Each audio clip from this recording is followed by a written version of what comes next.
All right. Thank you all for coming here to the Katy Creek, Crown Creek, Blackhawk Mountain Fire Community Meeting. We're here to hopefully give some really good presentations, some new information about this ongoing and unfolding activities here, both on the Katy Creek and Crown Creek fires. We have a lot of great presenters here, both from the incident management team, as well as local agencies that can talk about our fire impacts, whether that's impacting your land or unfortunately your houses and residences out there. My name is Isabel Hoygaard. I'm here as a public information officer with Northwest Incident Management Team 12 that's managing the fire. So we're gonna go and start this presentation off. We got a lot and it's getting a little late in the evening, so let's get this started with Lonnie with an operations briefing, and he'll let you know, kind of give you a good overview of how we've been managing and fighting these fires.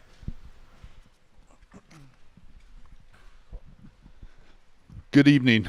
My name is Lonnie Newton. I'm a operations section chief, actually a trainee, so I've been working on this qualification for quite a few years now. My day job, I'm a fire management officer for the Spokane District BLM, and we actually had some property in both of these incidents that we manage. So I want to start and go right to the current conditions here, and we'll zoom right into the head of the fire. So today's operation, we break all these areas of the fire into what are called divisions. And divisions are just a chunk of ground, or and we break it into groups too, but a chunk of ground that we can assign to personnel, and they can focus their efforts and their management and their resources to try to suppress that fire. So down here in Division Mike, we did get in with resources and equipment right at the head of the fire, and this morning conditions were amenable to get in there and go as direct as possible. So we put line in here, resources from the other side got in, secured the spot fires that happened last night, and then began going as direct as possible. And we met in the middle here at end of shift today, and we got a good feature that we can anchor off of for future shifts. This terrain was pretty tough. There were areas that we couldn't go right next to the fire boundary, so there is a little bit of indirect.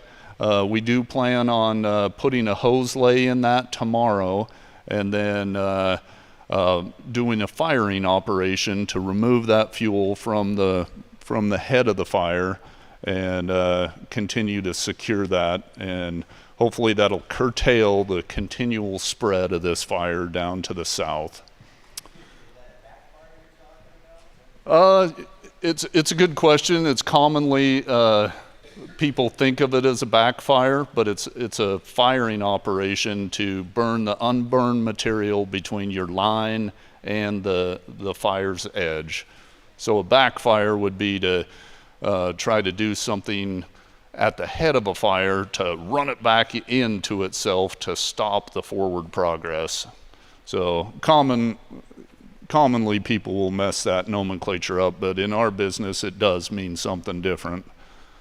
So anyways, we are continuing very similar operations all the way here in Division Mike up to Flora Road, and those will continue for the next several shifts here. Moving up to Division Romeo. Division Romeo goes all the way from the Johnson Grade all the way down to Flora Road. And that's been very active the last few shifts, as I know you're aware of.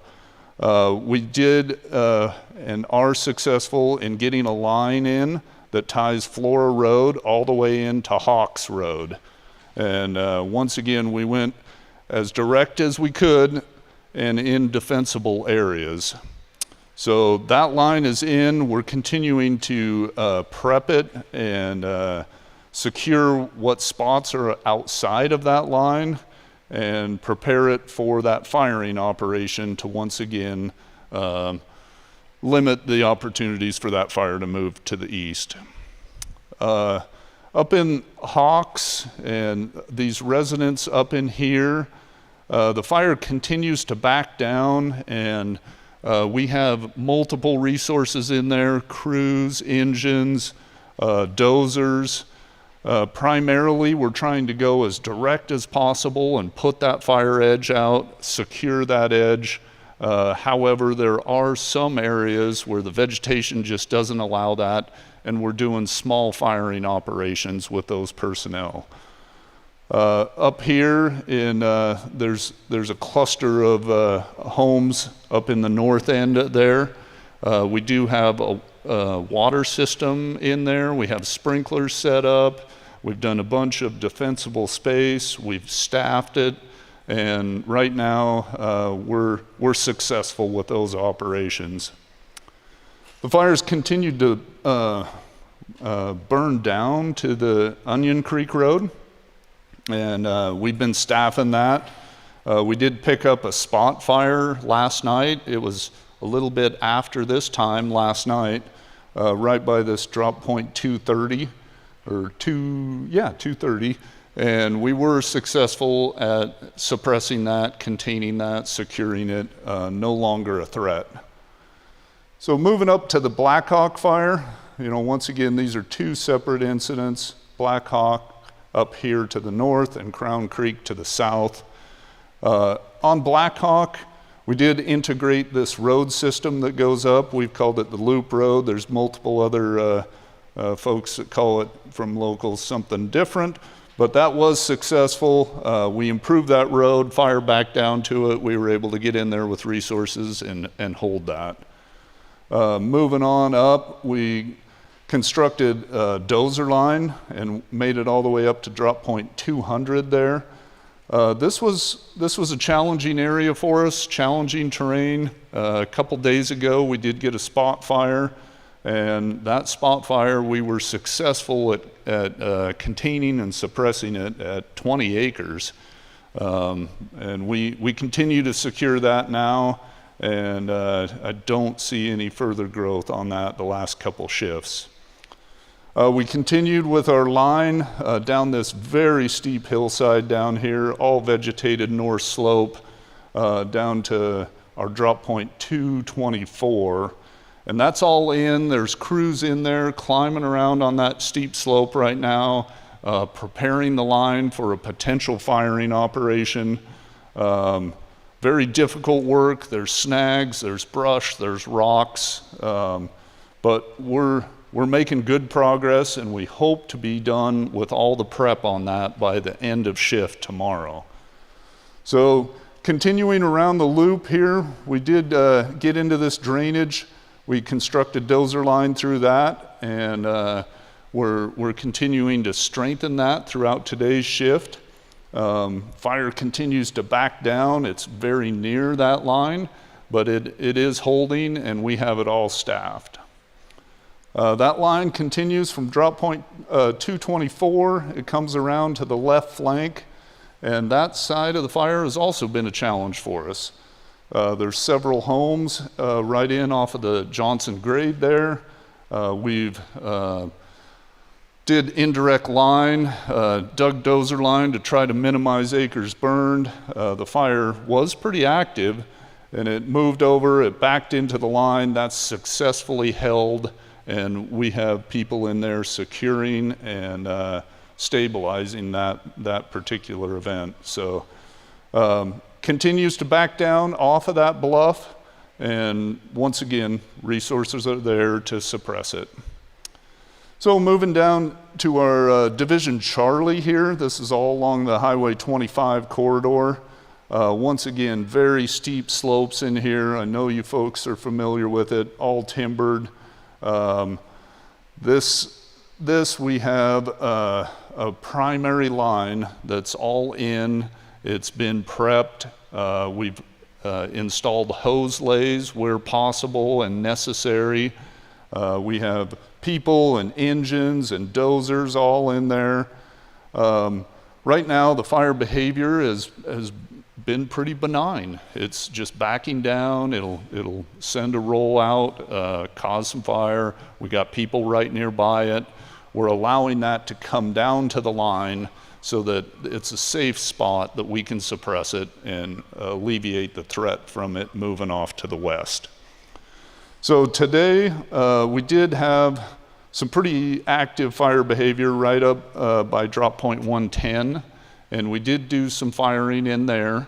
Everything was successful. We have night resources that are replacing our day resources, and we'll continue to monitor and secure that spot. Let's see, moving down to Division Hotel. This has been the majority of our work today, right in this division break area off of Highway 25 there.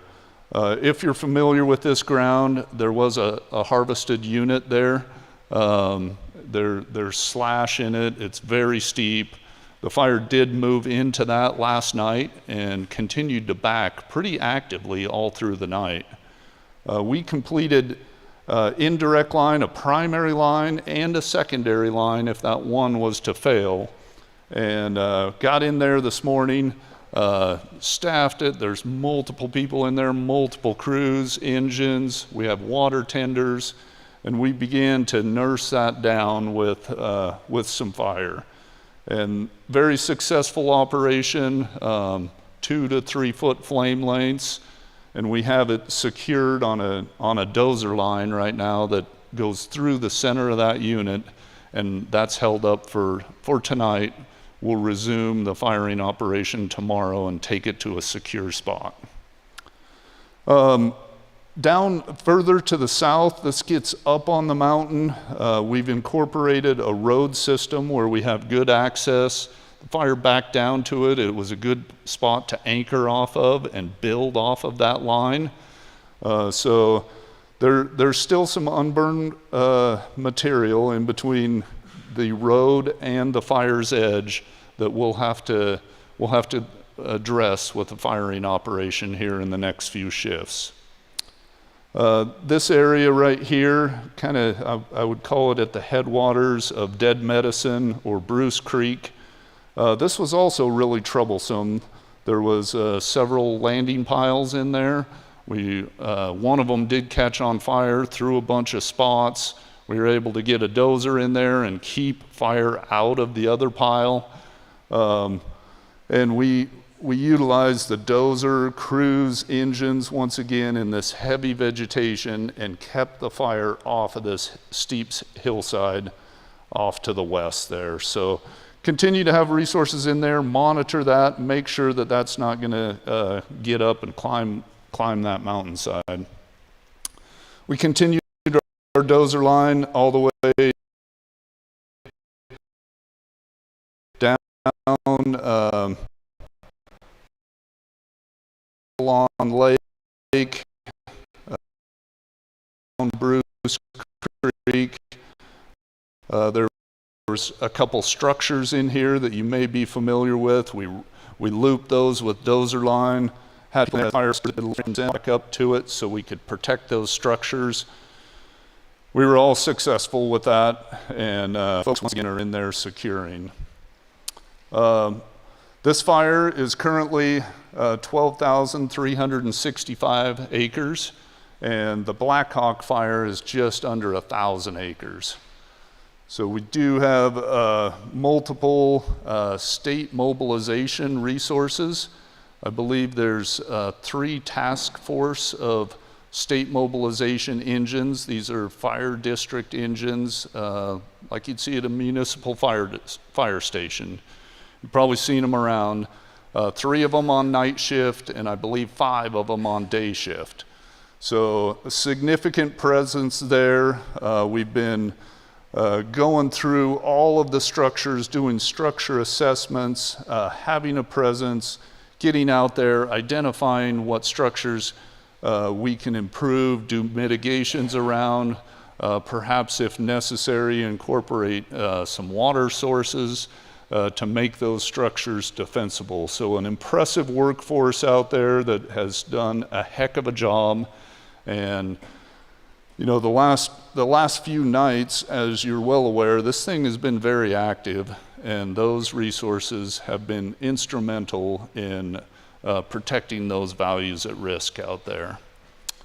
So just a little bit of chronology about this incident is, you know, when we arrived on September 1st, I believe, we assumed command or shadowed the Department of Natural Resources, who were actively trying to fight this fire and needed a little bit of help.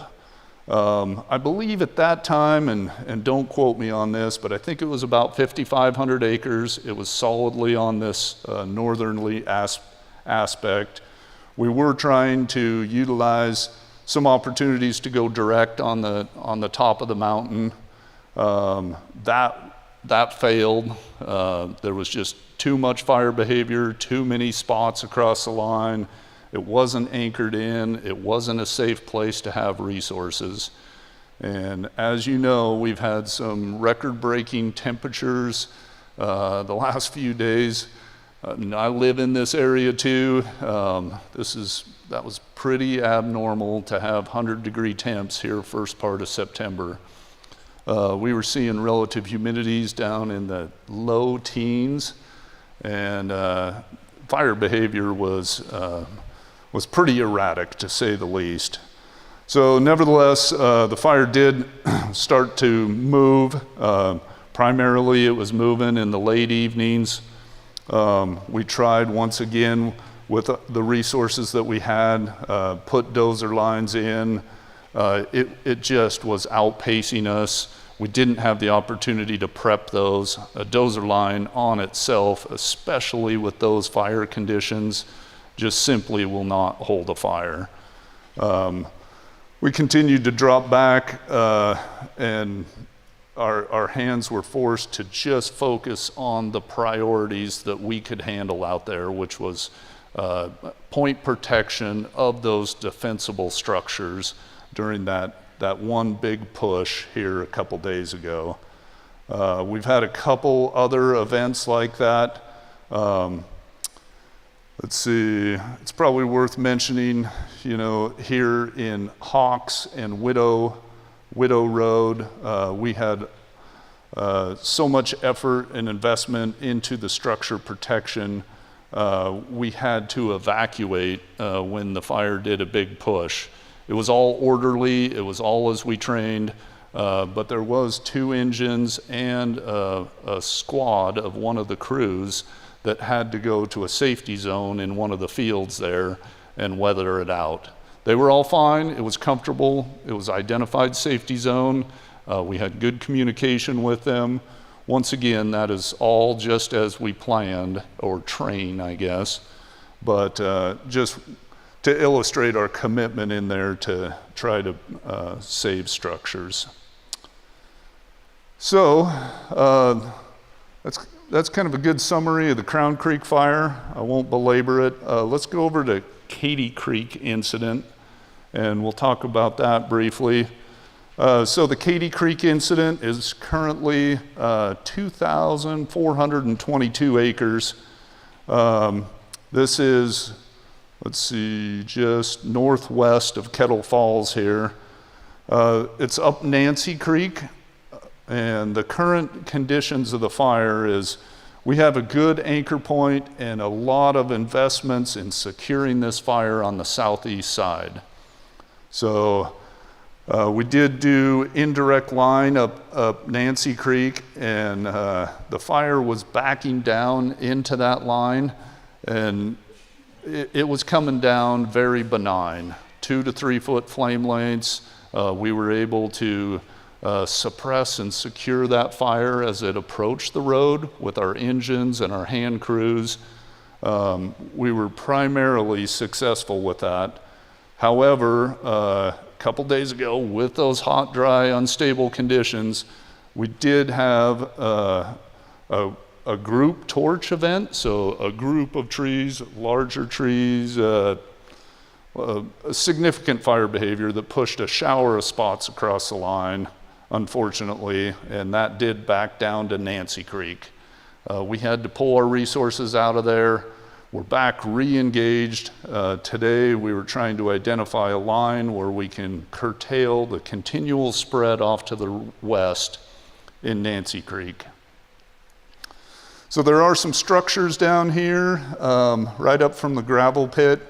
We've done a significant amount of effort to put dozer line in there, hand line.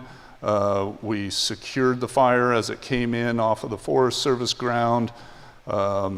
And everything is holding here right now. So we had night shifts, we've had day shifts, we put loads and loads of retardant, we've utilized scoopers, utilized rotor aircraft, and once again, through today's shift, everything is holding. We're securing that piece of line there. Meanwhile, we've been building, which hasn't been a monumentous effort, but the Carson Road is a good defensible road that goes from north to south.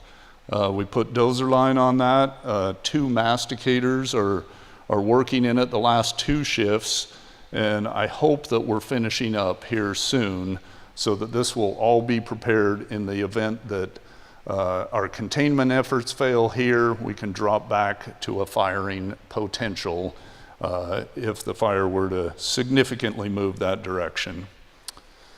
So meanwhile, up to the northwest, very difficult country. We have not had the opportunity, nor can we hardly even see this portion of the fire. This did about, I'd say, a 300 to 500 acre growth last night. It continues to move off to the north here. It now is right at the top of the hill from the Dead Man drainage, Dead Man Creek. So residents can now start to, unfortunately, see fire on the top of the hill. So we have a contingency division that is in Dead Man Creek, has been in there the last couple days. They're once again doing structure assessments, protections. They're developing a list of supplies and resources that are going to be necessary to protect the values at risk up there if the fire were to continue to move to the north. Moving off to the west here is the Forest Service has been working pretty diligently and has a fuel break that has been implemented in multiple different stages off here to the west that we're trying to incorporate as our primary line and a potential, if necessary, to curtail spread off to the west. So once again, that incident, 2,422 acres, and yeah, we got resources up there. Very happy that the southeast corner, we have a good toehold on it.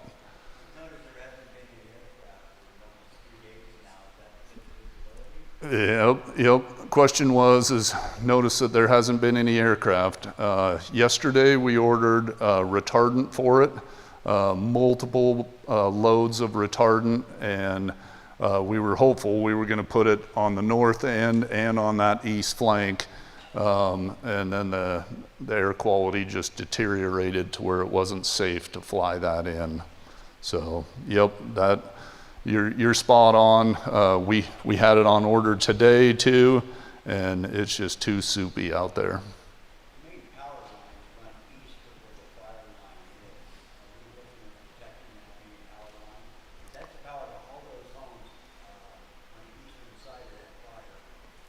Yep, near the 395 corridor, you mean?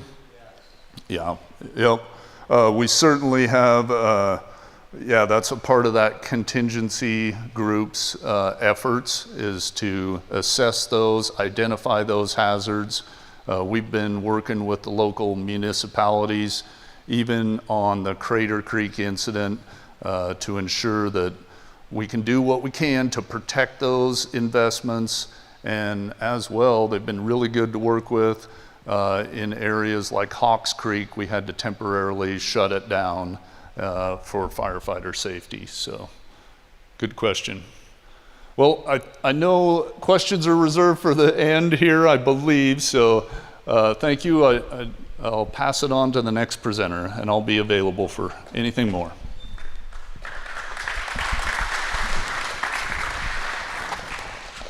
All right, good evening. My name is Bob Tobin. I'm an incident meteorologist with Team 12. I've been working in this neck of the woods since 1993, and one of these days I'm going to get the forecast right. All right, so I've got temperatures up here. We inserted a raw site up here today. You can see temperatures were in the 80 to 85 range with relative humidities over here 30 to 35, and up towards Northport they were down to 23%. Yesterday, since we've been here, the smoke has been lifting out of the area just about every afternoon due to instability, and it's been getting hot. Yesterday, that did not happen. We started lifting up a little bit, but then we got smoke coming down out of Canada from fires down there, filtered down into the area, and just kind of jammed things up. So yesterday, Colville got to about 89, 90 degrees.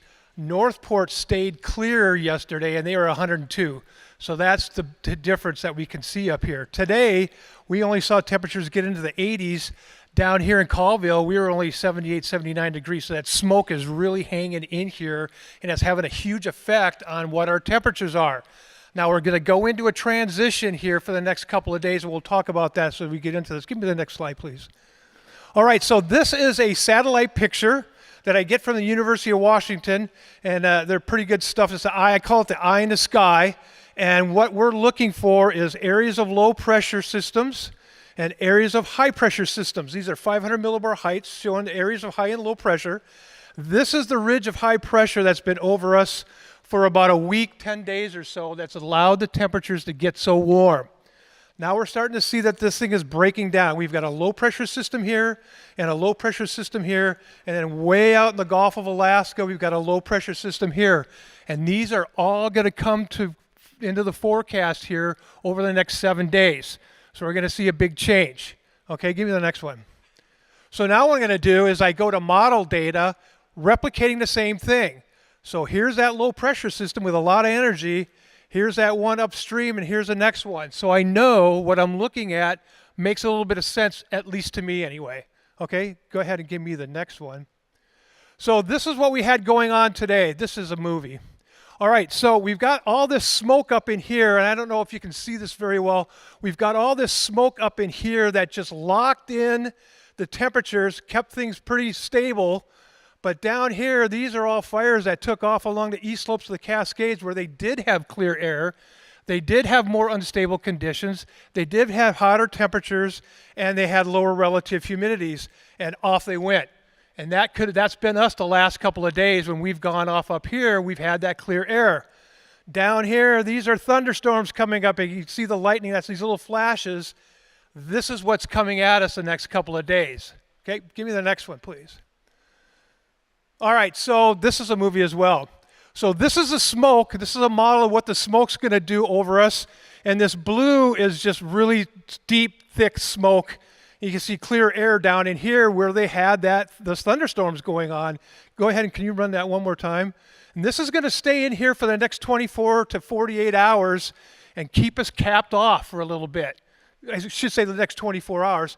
We're all walking around in the smoke, spitting this stuff out, and it's not going to go anywhere until that low pressure system comes in. Go ahead and give me the next one. All right, so now we're going to look at this model data. This is tomorrow afternoon to tomorrow or Monday morning. There's that wave that's coming up there.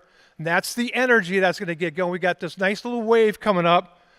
This one here is model data, again, that shows where the best instability is. Okay? You get one of these areas of energy and you get this instability, put them together, bam, you got thunderstorms. Okay?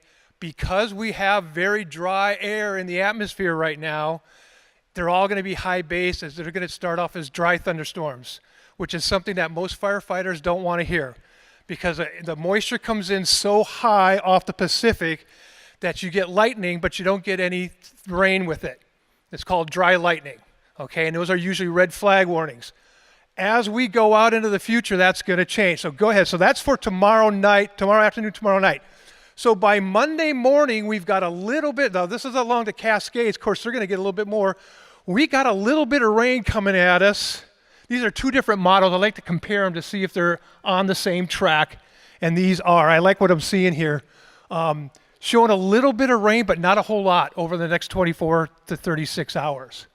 Okay, so we're going to get a little bit, but not much, but probably a lot of lightning. Go ahead and give me the next one. All right, so as we go out again, here's this. This is going to be Tuesday. There's another wave coming in. And here's Wednesday. There's another wave coming in. And here's that big guy that's out in the Gulf of Alaska. That hasn't even gotten here yet. So we're going to have a very active week coming up. We're going to start cooling the temperatures. We're going to start having showers and thunderstorms. And by the end of the week, go ahead and give me the next one. Looks like we're going to have a halfway decent moisture. You know, anywhere from a quarter to maybe a half an inch, which doesn't seem like a lot.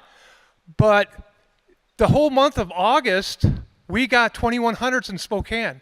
And usually in August, Spokane gets 2.44 inches of precipitation. Okay, it's the driest August that we've ever had in the Spokane area. And that's up here too as well.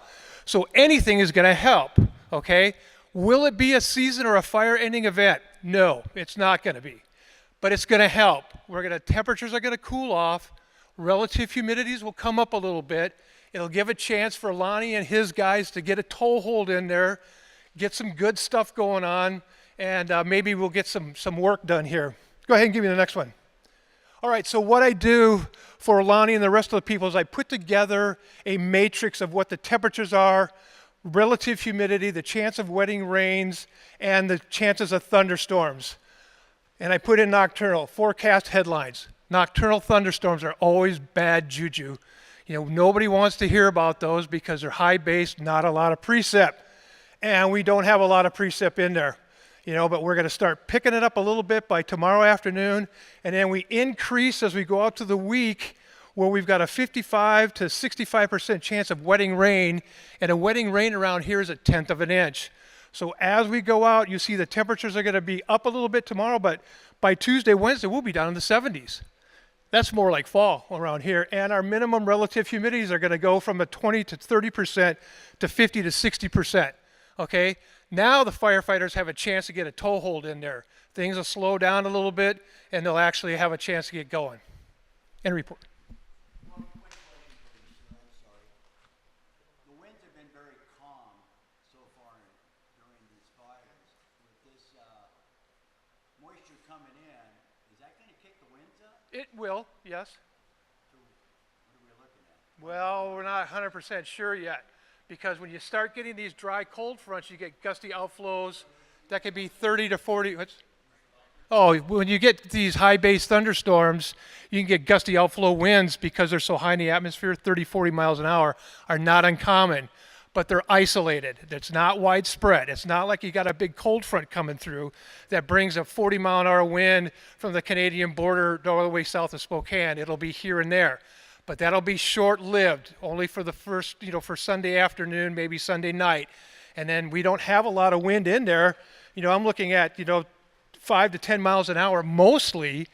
But if you do get a high base dry thunderstorm, you have the chance to get some gusty winds. And those could start some issues. That would definitely be a problem.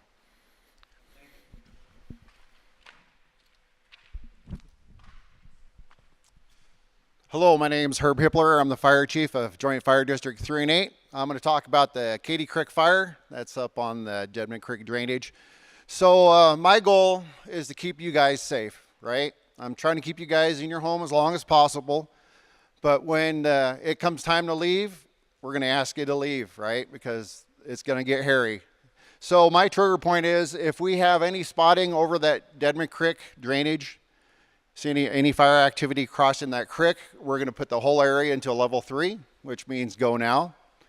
So we're trying to keep it at 2 as long as we can, keep you guys home. But when it's level 3 and you're asked to leave, please do so. And then if you decide to stay home and you call 911 for help, we may not be able to help you because resources are really, really scarce. So what else we got going on here? Help us help you. So if you guys have a chance to go home tonight, start prepping your houses, maybe get the leaves off the roof, move flammable material away from your houses, set up sprinklers around your house, right? Create a micro environment, get those fuels, light fuels and 10-hour fuels, get them soaked. Definitely helps your house, better chance of surviving a direct fire. So what else we got going on here? If it does jump, we're gonna go state mob resources. So that means we're gonna pull in resources from out of area to help us fight your fire and keep your guys' community safe. Working with the team hand in hand here, trying to keep this in check. Like you said earlier, that the east slope here between 395 and Carson, that's looking great. You know, I had eyes on it today, and the team's doing a great job keeping that in check. So thanks for having me out here, and be safe out there. And there was one question, what do we do with large propane tanks, right? So if you can clear brush and debris away from it and turn the tank off before you leave, it has a better chance of not igniting your house since the lines are feeding into it. So if you see something, say something, right? You guys live in that community. If you see spot fires jumping that drainage, please call 911, and that will trigger us to come out and take care of that for you right away and get their evacs going in a promptly manner. So right now it's all on Forest Service land. So once it hits that trigger point, then we're going to start being more reactive to it. So the team does have crews monitoring it. I believe they have a lookout tonight. They have a gentleman doing home assessments out there. So we're not to that point yet. We're still looking good, long as it stays on that side, right? It's a downward backing fire. So in my eyes, it's looking pretty good. With the thunderstorms coming in, with the isolated downslope winds, that could change it. You know, we might see some spot fires, and that's when we're going to take action and come in your community and try to save your homes. So, all right, next presenter.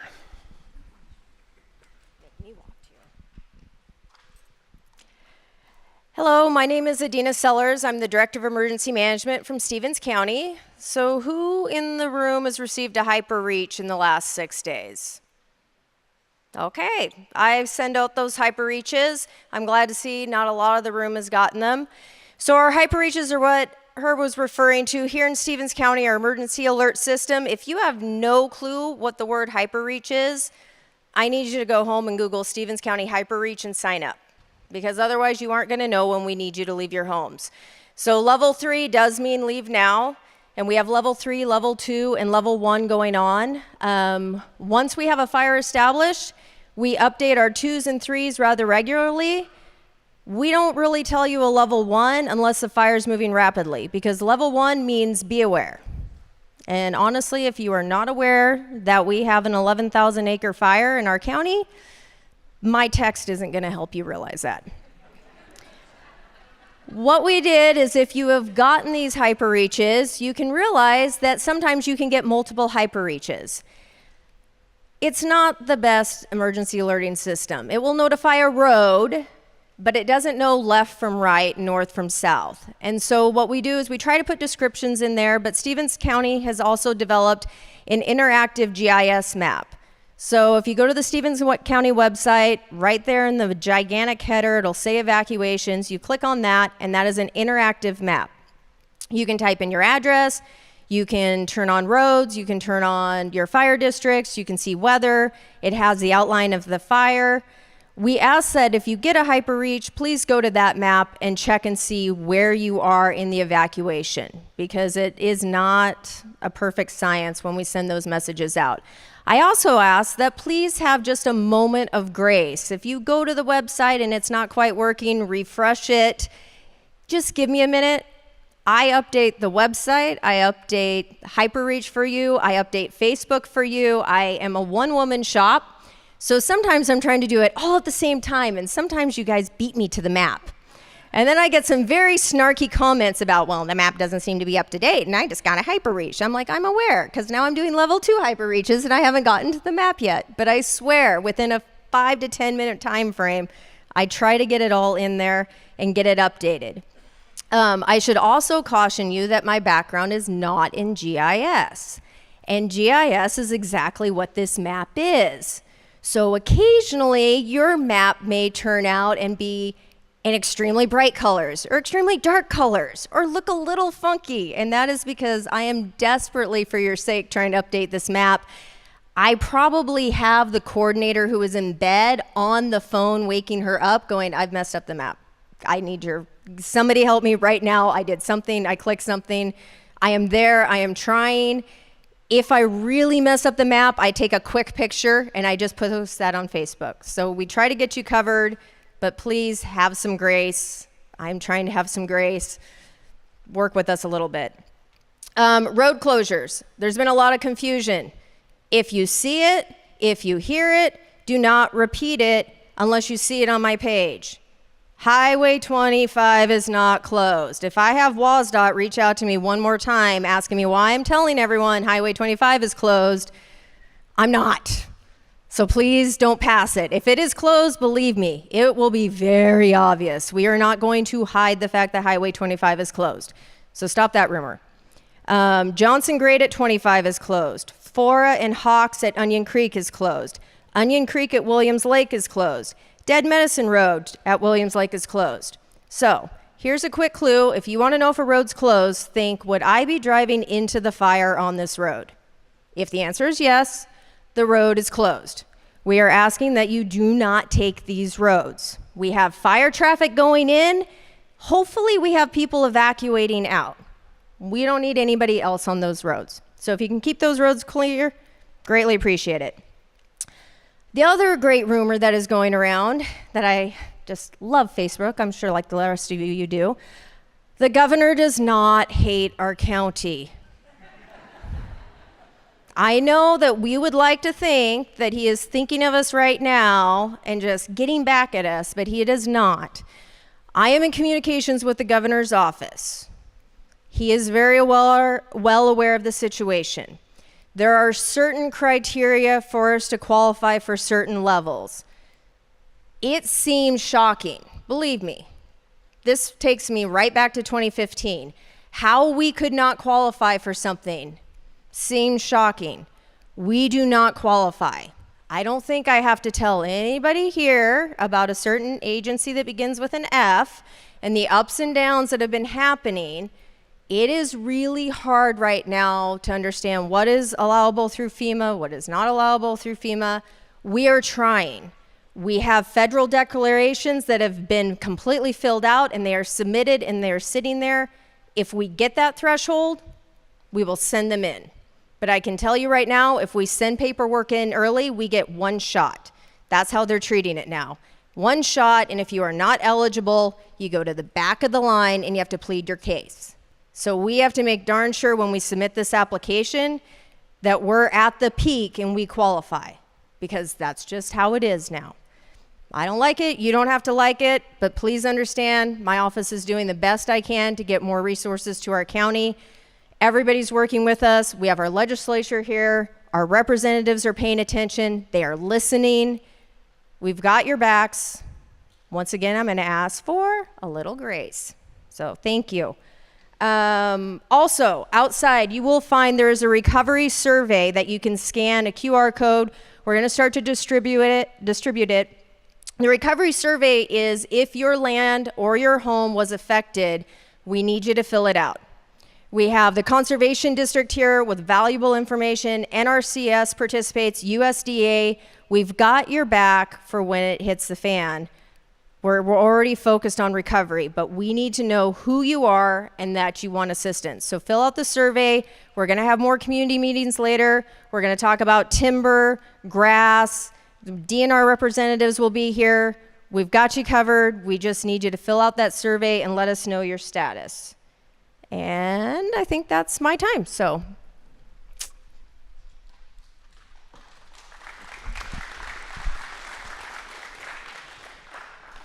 Hi, I'm Ray Maycumber, Ferry County Sheriff.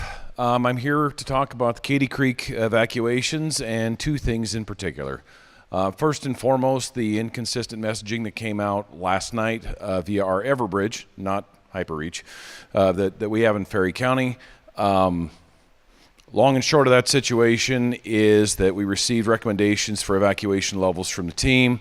I approved them as to form, and the person inputting them did not interpret them the same way that I did, and an inconsistent message came out. As soon as we noticed that the message was inconsistent and we started getting calls, we fixed that, and I sent a deputy door to door to door to make sure that everyone knew that we now had the correct information. To ensure that this doesn't happen again, none of those notifications will come out unless they have a second set of eyes on them. So please have faith in notifications moving forward. The second thing I wanted to go over is the extension of the level 2 evacuations in along Deadman Creek that jump over the road, and Herb kind of touched on it earlier as to we're still on a 2, but we're kind of like a hot 2, and so that deep extension on the north side of Deadman Creek was primarily not due to fire behavior, but due to egress and the ability to leave the area, and so. There was no big burning reason that happened other than, well, it's not always easy to get out Madison Creek depending on your vehicle or if you know the back way down off Davis Lake. That's really all I had at this time. I've got a deputy on standby tonight. I mean, it's not a secret that my staffing is really bad and has been for the last year or so. But I've got someone specifically on standby to deploy out to do level 3 door-to-doors as we can. But we are still relying heavily on the Everbridge system. So, yeah, that's all I have. If anyone's got any questions, I'll be happy to take them. Okay. That's right.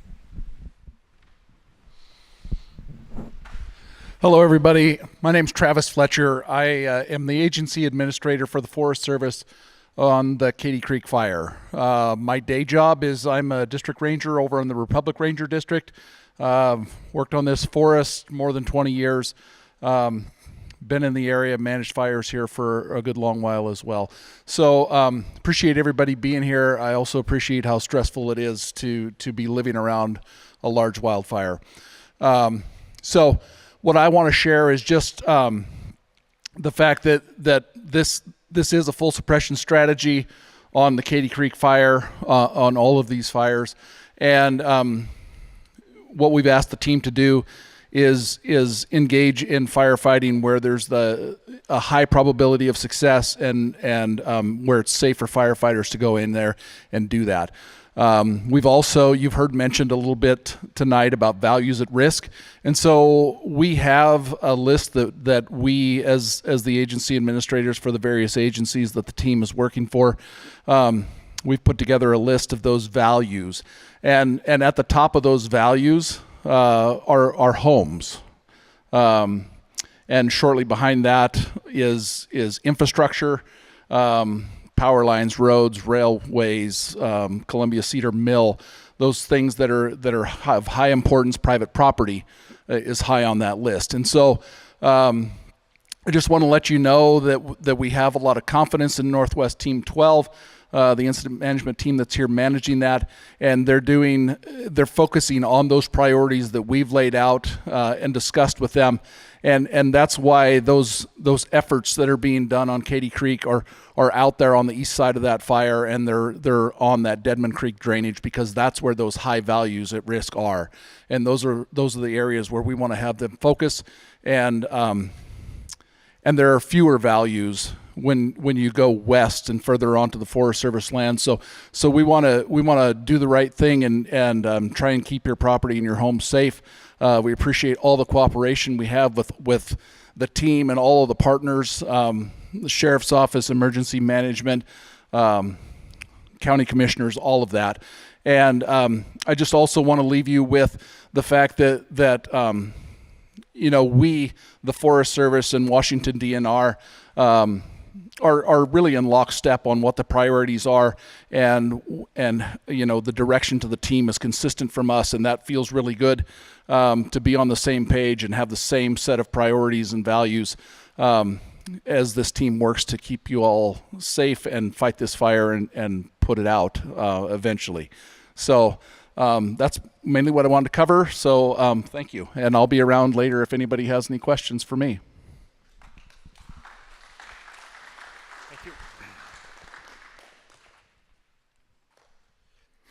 I'm Rich Bergstrom with American Red Cross, and we have our shelter at the American Legion Hall in Kettle Falls. Last night we had 20 people registered in there. Not all of them were staying inside, some were staying outside. We've had a few people have checked out to leave, but we're there to see what's going to happen. So like I said, if you end up being in an evacuation area, we do have a place for you. You can come, and if you just need food, we're happy to give that to you. If you need information, we are trying to keep as one of the information places. One of the things we were able to do and cannot do anymore is Tri-County Health had air purifiers or air cleaners to put in people's homes.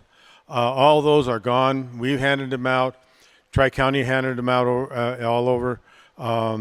There is a hope to get more, but don't count on it. They come few and far between, and it was a grant that he was able to use.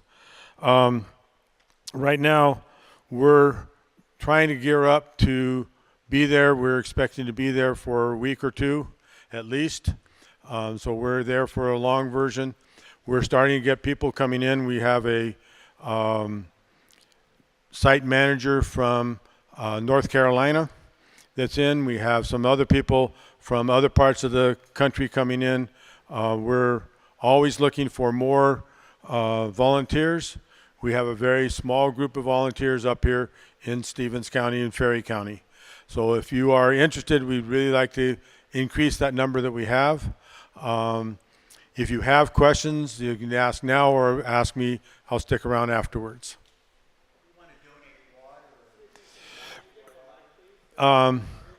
The question is if we want to donate.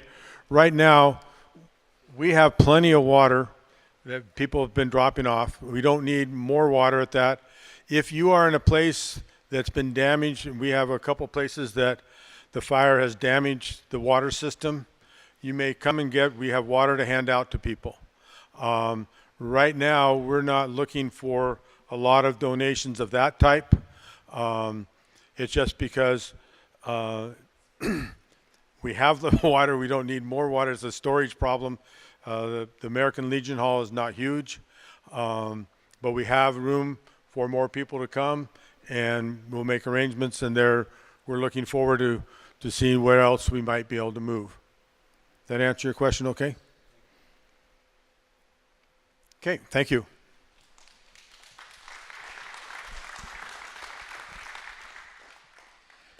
Good evening, folks. I'm Pat Ryan. I'm DNR's agency administrator for this fire, like Travis is for the Forest Service. My day job is I get to be the regional manager for DNR here, which is a wonderful job. You folks have had a tough summer, haven't you, the last couple months? A lot of fire. You had Hope Fire. We had Crown Creek and sorry, a little tired. The fire just to the north, and then Katy Creek. So we've had all these fires. It's been impacting you recently, but some of your neighbors and friends to the north. The good thing is we do have a good team here, a really good team that's going to do the best they can to protect everything you have here. As Travis said, the Forest Service and DNR are in lockstep on what we see as priorities and how to take care of these incidents and working with the team. But once we get this better weather in, we can get a better hold on things, and they're done with it, we have recovery time. So as you heard from Medina, there's some things with NRCS. DNR also has some stuff, and I've got Eric Keller right over there. He's got some handouts for some things. Some of you may have lost some timber in these fires, so you may want to look at doing some salvage. Well, there's surprise, surprise, there's some regulations on what you can do, right? So he can tell you about what some of those are and help you out with that. He's got some foresters that can help you. We also have some post-fire recovery things that we can do. We don't have a lot there, but we have some grass seed, and there's some other things, and we've got some stuff out there to share with you also. We also have what we call our service foresters. They are foresters that can come out and talk to you. You know, some of you are here that haven't been impacted yet, but you're thinking, okay, I don't want this to happen. what can I do to my land? What can I do to prepare my home better if a fire does get there? And like pre-commercial thinning or fuels reduction, all kinds of different things. So we've got some stuff there, and there's programs we have that can help with that. So we want to share that with you. Thank you for your patience. This team is doing great. It's just a difficult area to fight fire. Thank you.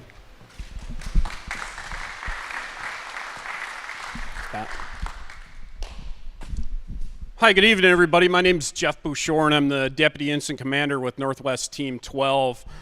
Really want to thank you guys for coming out here tonight and listening to what we have to say about the management of your fires. You know, what's really important to us from Northwest Team 12, you know, I want to assure you that since we got here from the very beginning, what you're hearing from the DNR, what you're hearing from the Forest Service, both fire districts in both Ferry and Stevens County, is that we've had very clear direction on what our priorities are. You know, right from the jump when we got here, it was very clear that Crown and Blackhawk were the highest priority fires to deal with, because Katy was still up on the Forest Service, was not directly affecting structures, and we had structures that were imminently threatened over on Crown and Blackhawk. That's where a lot of the resources went initially, and as we've started to get more resources over the last couple of days, we're starting to filter more and more resources into the Katy Creek fire. You see we added more crews and engines today. There'll be more resources out there tomorrow, so we're continuing to ramp up our efforts as those resources come in to support us. You know, when we got here, you know, you guys know this country way better than we do. You know, where these fires are at is really, really difficult terrain. You guys know that. It's very difficult to fight fire in a lot of that country. And then ultimately the weather posed really hard challenge for our firefighters with very extreme fire behavior. It was very difficult to get at here the last couple of days. You know, we've been blessed with heavy smoke the last couple of days, and you guys don't look at that as being blessed. And we don't like the smoke either, but what that smoke has done for us the last couple of days is the fire behavior is moderated. And that's allowed us to grab onto the edge of the fire, be able to get up close to it where we can. And so we're starting to have some success. Lonnie did a really great job of outlining the operations we've been doing in the field. And we're starting to make hay. And you know, Bob Tobin got up here, our IMET, talked about we have changing in the weather coming in the coming days that's going to allow us to make more progress, to move towards containment. You know, our direction from the beginning was to keep these fires as small as possible. You know, that's the overall intent, and that's what we're doing. You know, we've used, you know, every tool that's in our toolbox. You know, we have engines, we have dozers, we have crews, all types of various aircraft. You know, we coordinated, you know, through the fire districts with the Washington State Fire Marshal's Office to deploy state mobilization resources to come in and protect structures. And that's really been what our focus has been. You know, we recognize the challenging times you guys are facing. We know it's not just these fires. We know about the Hope Fire. We know you guys had a very long and stressful summer. And our job here from Northwest Team 12 is to come in and help remedy that and try to wrap this stuff up as quickly as we can so you guys can get back to living your normal lives in the month of September and focusing on some other things other than fires up on the hillside. And that's our goal and that's our intent. You know, I think one of the key things too, you know, it's a lot of us have been doing this for a very long time. Northwest Team 12 is primarily a Central Washington area based team. Northeast Washington is akin to a lot of our folks that are on the team. Folks are here, they want to help, very motivated to get these fires wrapped up for you guys. So thank you for being here. What we're going to do now is we're going to open it up to questions. What I want to do is we have a bunch of people online. We've been taking some questions. I'll take questions here in the crowd, and we'll kind of bounce back and forth between questions in the crowd and questions online, and we'll answer all the questions you guys have. So, anybody in the crowd here have anything to? Yes, ma'am.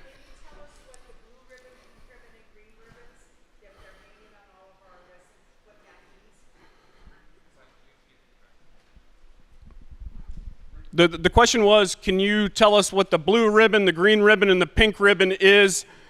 And I can't tell you what the blue ribbon, the green ribbon, and the pink ribbon is.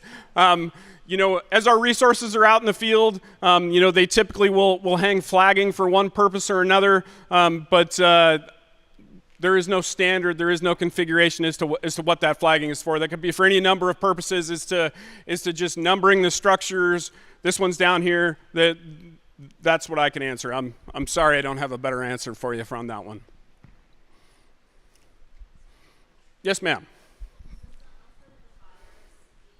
Resources that we've had, it looks like haven't changed a whole lot, because it seems like the Crown Fire had doubled in size, but the resources have remained the same almost, and now the Katy Creek has grown in size. Now we have that, plus obviously the Blackhawk, that had doubled, and plus we have a thunderstorm coming up with uncharted grounds. May be good, may not be good. So at what point can those resources go up? And is it based on like how many lives are at stake or are lost, or is it the houses that are lost, resources, or is it acreage? I mean, it seems like this is like the biggest fire in Washington as far as I believe, or at least as I know. So is there a way to increase the resources to? Yeah, so I'll speak to the resources. Currently right now, between all three of the fires, we have a little over 600 personnel assigned, 55 fire engines, 11 20-person crews, 13 dozers, various other pieces of heavy equipment. And right now, I think we have about 70 or 80 personnel currently up on Katy. There is a night shift tonight, and there will be more resources out on Katy tomorrow. So as we place orders, since we got here, we've been placing resource orders for the appropriate amount of resources that we need to suppress the fire. There is a lot of competition currently for resources. There are a number of fires all across Washington State and now in Oregon that's working its way up. So it's really about incident prioritization. Up until yesterday, we were the number one fire in the region. So we're getting resources coming in. We have a lot of resources that are on the road. They're on their way here to check in with us. So you're going to see those numbers come up. And so there's a number of factors that play into how incidents are prioritized. We meet every single day to prioritize those at the regional level. And it's a tough time of year, and there's not a lot of resources in the system to support that. So we're somewhat limited. But a little over 600 personnel, we're doing better. I would expect, hopefully in the next couple of days, those numbers will go up, quite a bit from here. Sorry. Okay. A lot of questions online, so we're going to give Lonnie a chance here to answer some of those. That might answer some of your questions as well. Okay. Have at it, Lonnie. Okay. I got a whole suite here. All right. All right. One question from online is, are the DC-10s coming back? So the retardant aircraft. Certainly, we will order them as we need them. And if the air is good enough, if they can safely bring that stuff in and it's necessary, then certainly, they're available. They'll come. Hopefully we won't need them the next few shifts with the weather that we have forecasted. What precautions are being taken about spot fires? So we kind of touched on this, but we staff all of those lines. We monitor, we secure them. That's why we have people out there walking the lines, driving, looking for spot fires. When we do have multiple aerial resources or even need that aerial reconnaissance, we'll call for what we call air attack. And air attack has been successful in spotting spot fires for us also, so we'll utilize that tool. Let's see, is the fire going to keep moving south to Williams Lake? As we mentioned, and I touched on in the briefing there, is right now we have all of our efforts to curtail that further spread south from the head of the fire. We're making good progress. We have a line that's tied in. We're going to continue to get water to it, plumb it, fire out the unburned material, and hopefully it will not continue south to Williams Lake. What is the status of Bodie Mountain Road? And I'm going to lump these two together. Is the fire close to Quinn's Meadow Road? Well, both of those, I think the answer you're looking for is no, not really. But yes, it is within the vicinity, right? It's to the east of the Onion Creek Road. There is a fire off to the west. We do have multiple resources in there. It's in that Hawks Creek drainage. We're being very successful in there. We'll continue to staff it day and night.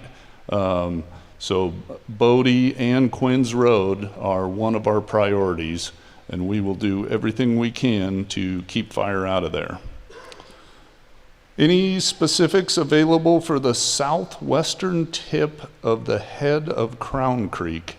I live at the edge of yellow and red zones. I believe they're talking about evacuation zones on Wilderness Way. So yeah, we kind of answered that question, right? Like the head of the fire, we have multiple resources there. We're doing our best. We'll utilize every tool in the toolbox to curtail any additional fire spread on the head of the fire there. That's all I got. I'll go ahead and touch on a couple of more questions that we received online. One of the questions is, have any community members lost homes? And, unfortunately, I do have to share that there have been 8 primary residences lost since the start of the fire on Crown Creek and Blackhawk. I can't really speak to more than that at this point in time, but that's the number with currently where we stand. And then and that leads into my second question that somebody asked online was, where's the best spot to drop off donations to local firefighters and evacuated folks? And I'll start with saying that the firefighters we have assigned to the incident management team and the firefighters that are camped at the fairgrounds, and tomorrow you're going to start seeing a new camp being popped up in Northport at the Raceway. Those firefighters do not need donations. They're being well taken care of. They're being fed. They have water. We have everything that we need. So efforts as far as donations should be targeted to your local fire departments. And also the Red Cross is where those locations can go. I do know that the fairgrounds is taking donations and disseminating them out to both the Red Cross and then both of the fire departments, and that's where your stuff should go. The one thing I ask is at the fairgrounds is that you drop that off to the fairgrounds personnel in the office, and they'll take that material from you, whatever you guys can donate, and get that disseminated out to where it needs to be. All right. Looks like we got one more question. We got a few more. Okay. Okay, the question is, what's up with the ash that's traveling to different areas? Okay, well, that's actually a good, and I got ash all over my tent. I get to sleep in a tent every night. We've got a lot of ash in the atmosphere. We have no wind. So, all the winds have died out. We've got an area of high pressure. We also have an inversion, which is warm air over cooler air, and it caps off the atmosphere at about 8,000 to 9,000 feet. So all that ash and particulates that are coming out of that fire don't have anywhere to go. So they circulate around the area ever so slowly and fall out onto your cars and your houses and my tent. And until we get some kind of a pattern change, a weather change, and get a little bit of wind in here to blow that out, that's going to continue for the next couple days.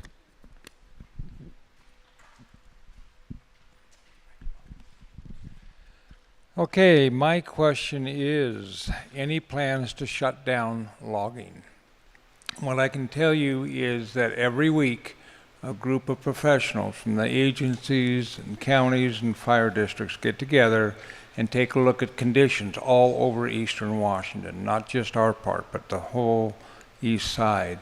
And they make decisions together on where they think they need to be. Right now, logging is not shut down. It is curtailed. There's certain times when they can't run saws, and that's where we are. But as far as being a shutdown, that isn't in the plans right now. Maybe Monday, I don't know. The thing is, we're going to get some cooler weather. That's going to help things. So, like I say, every week it comes down, and you can get on DNR's webpage and you can see what the IFPL is, and it'll tell you what level, and it explains what that level is. Do we have any other questions? Anybody else need to get up? All right.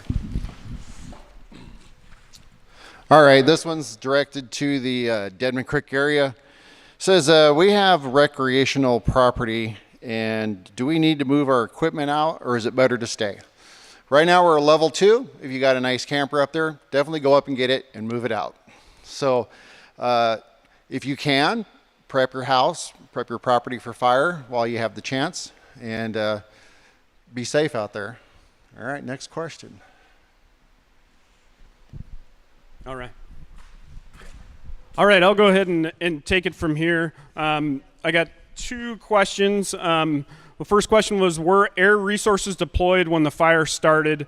And if not, why? My understanding from the initial get-go of the fires, as soon as they were there, aircraft was utilized during the first several days of the event. The team was not here, but I know there was an aggressive air strategy. I know they had, Katy Creek, they had fire retardant around 3 different sides on that is refreshed with, fixed wing rotors and or helicopters and rotors that were up there. And so aircraft has been used on these incidents from the beginning as much as they can be. Realizing that there are competitions, sometimes those resources have to go elsewhere and they can't fly all the time. So there's been heavy aircraft utilization. We'll continue to use aircraft.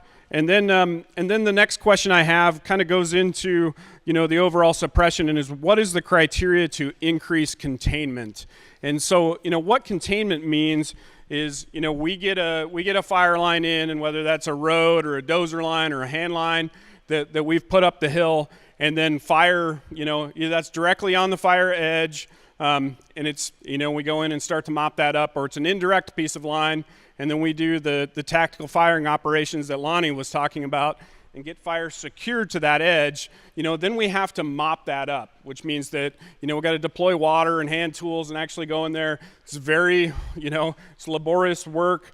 We have to get in, dig out all the heat, all the smokes, utilize water where we can, and really start to secure that, make sure there's no, we have to remove burning snags, we have to mop up all the stuff, and the distance from that fire line really depends on what the vegetation is on the ground. It changes, really dense stand of timber is going to take quite a long time to mop up. We might have to mop that up a couple 100 feet in, maybe more, to fully secure that piece of line, versus the more open ground or grasslands can be secured in relatively short order. So it really varies depending on the vegetation and the fuels you're in. And a key thing for us when we put something and we say that a piece of the line is contained, that means that fire is secured, and we feel very, very confident in that that's not going to jump out. So we take a pretty cautious approach to saying that there is containment in any given area, because we want to be very, very sure that that area is contained before we move on to the other area and call that contained,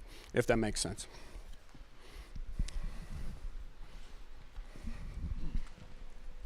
All right, here's the next question. Is there a way for us to tag our water wells as a resource for firefighters to use it if we are evacuated? Well, that being said, it depends on how much water your well produces. So use that water wisely. Use it to create microclimates around your house. Set up your sprinklers. A 5,000 gallon tender would probably take 40 minutes to fill off of a household well. So we do have portable pumps that can draft out of Deadman. So more than likely we will not be using your well, especially if the power goes out, the pump don't work, right? So that's the question. More than likely, no, we will not use your well to fill fire trucks. Okay, and I've got a question that says, does the Red Cross help with hotels expenses since there's no place for dogs and cats? Well, first off, we have dogs and cats in our shelters. We have quite a few. We have cages that they have to be in. We can't have them just wander around. We have a cat area that they're in, and we have places for the dogs. And we also have places for people who have allergies of both of those things to be away from it. So yes, the Red Cross is helping with dogs and cats. There is a place for them in our shelter, and as long as we have a shelter open, we are not helping with hotel rooms. Okay. All right. What I'm going to do is I'm going to turn it back to Isabella here to kind of close us out. Okay. Okay. What I was going to say is we are going to stay and be available for more questions. You can come talk to us individually, but if you have something for the audience, go right ahead. We have people on Facebook, so we're trying to get them to listen. Hi, thanks. I just have a quick question. You mentioned Deadman Creek is a line right now, and you're watching it, and it sounded like you had maybe one person kind of looking at it and telling everybody to see if they have hot spots. It seems like, could we be a little more proactive if that's already a line established so it doesn't go by? I don't understand, I guess. Yeah, I can speak to that, and the resource that's been up in Deadman the last couple of days is taking inventory of what's there and identifying location where lines need to be. And he's placed orders for all the resources to come in and actually start doing that work where that's necessary. So we are being proactive, and I talked earlier about the number of resources we have and more resources coming in. And as they're coming in, they're going to start filtering in there. You're going to see a lot more resources in the next couple of days up in Deadman's Creek. And in the short term, if it does come down earlier, then we'll quickly reallocate resources from Crown Creek. We'll come over and provide structure protection in there as needed. So, it's my understanding there's a bad fire south of us called the Rattlesnake Creek fire or something to that. Is that part of this jurisdiction, A, and B, are they pulling resources from you? So there's actually two different fires on the Colville Reservation, the Rattlesnake Fire, and there's another one up to the north of there. And they don't take resources directly from us, but that's one of those other fires that is in direct competition with us for resources, along with fires in the Wenatchee Valley and further on south. So there's a number of places that there is competition for resources.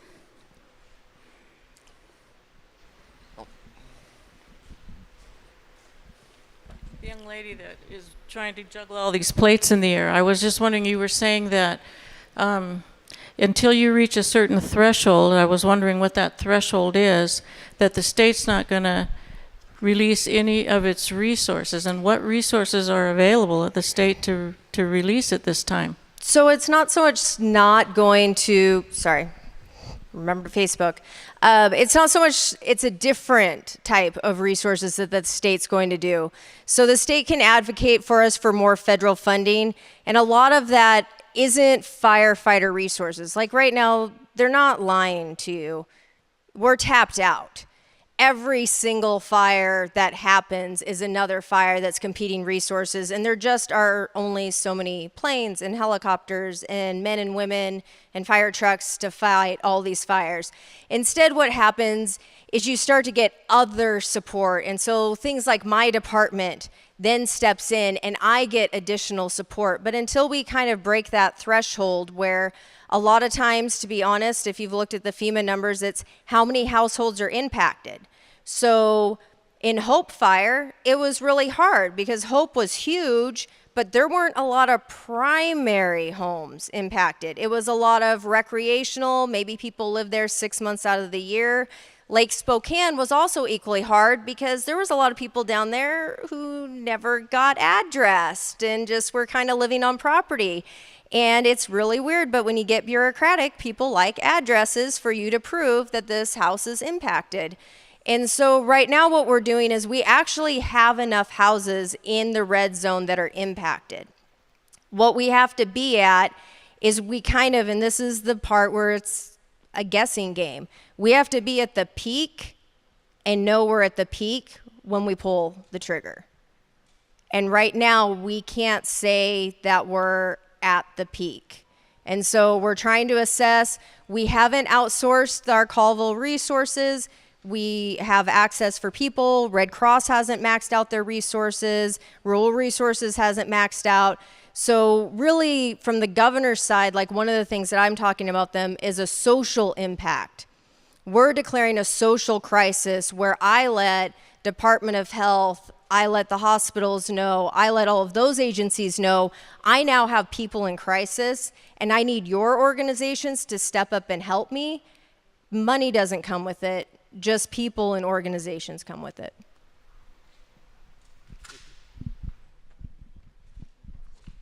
Do you want me to do it? Go ahead. All right, so if you have any additional questions, all of our guests will be here lingering around. Please go and find them and feel free to go and ask them any questions that you have lingering answered. Additionally, actually I need my paper. If you have any, the information sheet out there that you guys grabbed out there is our information line. If you have any additional questions after this meeting, please call us. And we also have an email, 2025.Crown Creek. Oh yeah, please. Wrong one. All right, I don't have it in front of me. Okay,